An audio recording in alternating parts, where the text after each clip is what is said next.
খয়বারের দুর্গ দখল করার জন্য বিশ্বনবী রাসূল সাল্লাল্লাহু আলাইহি ওয়াসাল্লাম ওই যুদ্ধের ময়দান খয়বারের মধ্যে, ওই যুদ্ধের ময়দানের মধ্যে রাসূল করিম সাল্লাল্লাহু আলাইহি ওয়াসাল্লাম নিজে গিয়ে দেখতেছেন সমস্ত সাহাবায়ে কেরাম চলে এসেছেন। আমি শর্ট করে বলতেছি, আমার নবীজি বললেন, ও সাহাবীরা, সবাইকে তো দেখতেছি, কিন্তু আলীকে কেন আমি দেখতেছি না? আলী কোথায়? আমার আলী? সঙ্গে সঙ্গে সাহাবায়ে কেরাম বললেন, ইয়া রাসূলুল্লাহি, ইয়া হাবিবাল্লাহি, আলীর জ্বর আসছে, চোখ উঠেছে, আসতে পারতেছে না, কি করা যায় হুজুর? আমার নবীজি বললেন, ও সাহাবীরা, আমার আলীকে আমার সামনে নিয়ে আসো, আমি দেখতেছি। হযরত আলী রাদিয়াল্লাহু আনহুকে আমার নবীর সামনে নিয়ে আসা হলো।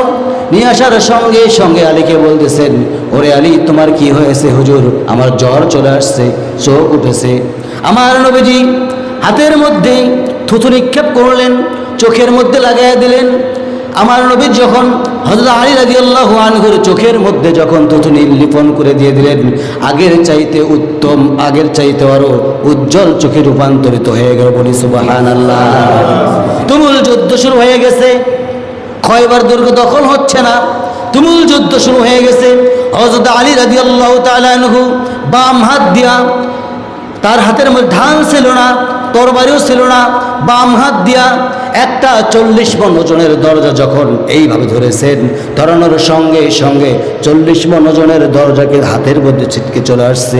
যখন একটা মোচড় দিয়েছেন, বাম হাত দিয়ে কিন্তু ধরছে, যখন একটা খয়বারের মধ্যে যখন একটা মোচড় দিয়েছেন, মোচড় দেওয়ানোর সঙ্গে সঙ্গে কাফের মুশরিকরা চিন্তা করে দেখলো, আহারে 40 মণ ওজনের দরজা, যে হাতের মধ্যে, আলীর হাতের মধ্যে 40 মণ ওজনের দরজা উঠেছে, আমাদের কারো আস্থা থাকবে না, আমরা পালাই। আজকেও যদি প্রত্যেকটা মানুষের দিলের ভেতরে ইমানি শক্তি ঠিকে থাকে, ওই 40 মণ ওজনের দরজা কিছুই মনে হবে? জোরে কোন মনে হবে? মনে হবে না। প্রিয় ভাইরা আমার, এখান থেকে শর্ট করে আপনাদেরকে বুঝে নিতে হবে, যদি আমাদের ইমানি জজবা ঠিক থেকে যায়, 40 কেন, একদম 100 মণ ওজনের দরজা আমাদের কাছে কিছুই মনে হবে না। আমার ভাইরা, সেই আলী আবার যখন দরজাটা রাখছেন, মাটির মধ্যে যখন রাখছেন, বিশ্বনবী মুহাম্মদ সাল্লাল্লাহু আলাইহি ওয়াসাল্লাম বললেন, ও আলী, তুমি এই দরজাটা এখন তোলার চেষ্টা করো দেখি। আবার এক হাত দিয়ে, যে হাত দিয়া, বাম হাত দিয়া তোলার চেষ্টা, ঢাকনাটা উঠেছে না, দরজাটা উঠাইছে, বাম হাত লাগাই দিয়েছেন, কিন্তু দরজা উঠতেছে না। এক পর্যায়ে 2 হাত লাগাই দিয়েছেন, দরজা উঠতেছে না। প্রিয় ভাইরা আমার, দরজা উঠতেছে না, লোমকূপ ঘেমে যাচ্ছে, ঘেমে যাচ্ছে। এক পর্যায়ে বিশ্বনবী বললেন, ওরে আলী, তুমি পারবে না। তার কারণ, না পারার কারণ হলো, তুমি যখন ওই দরজাটা তো তুমি নিজে তোলো নাই, তোমাকে অসংখ্য ফেরেশতারা এসে সহযোগিতা করেছে। বলি সুবহানাল্লাহ। প্রিয় ভাইরা আমার, তাহলে ইমানি শক্তি যদি আমাদের ঠিক থাকে, ওই রকম ইসরায়েলি পণ্য বয়কট করেন আজকে থেকেই, কালকেই ওদের ডিমোশন হবে, প্রমোশন আর হবে না। কারণ শুধু বাংলাদেশ করলে হবে না, প্রত্যেকটা মুসলিম রাষ্ট্র থেকেই এইটা ঘোষণা চলে আসছে, তাদের পণ্য বয়কট করেন। দয়া করে আল্লাহর ওয়াস্তে, আল্লাহর ওয়াস্তে বলানোর পরে আর কোনো কথা থাকে না।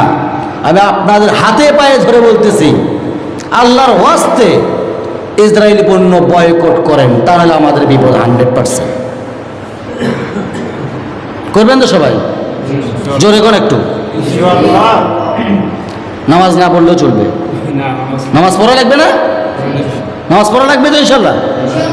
পড়বো ইনশাল্লাহ। তো আপনারা তো এখনো আসতেছেন, আরো কি ভাই আসবে? এখনো আসতেছেন, আরে কেউ আসবে?